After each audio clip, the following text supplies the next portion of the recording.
right, go. Patagonia is classified as a corporate responsible business. How is that shown? Well, corporate responsibility essentially means what it is you're doing with the power that you have. And that means the power of the money that you make, the power of your product. So they source organic materials. They also try and keep their trade practices and their manufacturing practices as equitable as possible. And then they also do a lot of environmental sustainable work by powering these organizations that work on behalf of the well-being of the earth. Perfect. Do you think Patagonia is setting a good example for other corporate businesses and even little shops around the nation? Patagonia sets a dramatic example for others to follow. For example, they created 1% for the planet, which means 1% of their net. Wait, is that correct, or is it 1% of their gross? We'll cut that. We'll start over from the top. Patagonia does a really good job as far as what's the word? Did you say? Inspiring. You're setting a good example, yeah.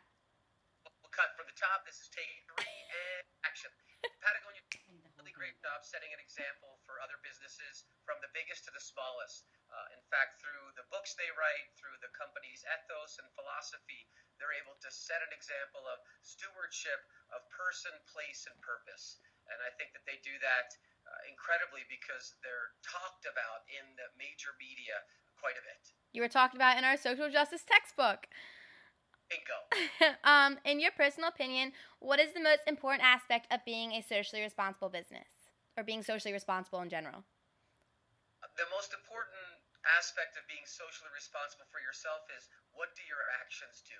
What is the result of what you purchase? What is the result of your refuse? What you put out? Oops. Is that happening there with the dismiss? I think we just got shut down. Okay, we'll try that for the top again. The single most thing about being socially responsible is what are the result of your actions, both as a person and as a business. So what it is you're consuming, and then what are the wastes that you're creating. And I believe that you live your life as if it's the answer to the problems you perceive in the world. Perfect. Two more. What made you become an ambassador of Patagonia compared to like North Face? The company of Patagonia, their product I've always loved. In fact, they have a catalog that they put out that has these pictures in it that are incredible. And I used to look at those images and say, one day I'm going to be there. And in fact, I was there in those images, living a life where I was climbing and adventuring. And then eventually it was a very organic experience or the evolution of being a part of their team. As I approached them, they said that they appreciated my lifestyle and what I stood for because I am a minimalist at heart. I try to not consume that much physically, but I try and produce as much intellectually as possible. You do that. Last one. Why do you think it's important for businesses to be either socially responsible or corporate responsible?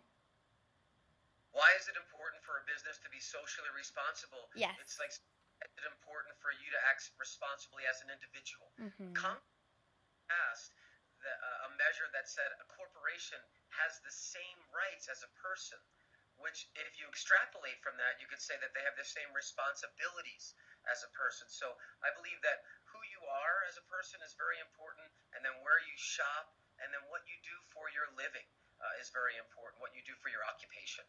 Okay, that's it. Thank you very, very, very, very, very, very much. It's been great talking to you, and this is a message from Tim O'Neill and Paradox Sports.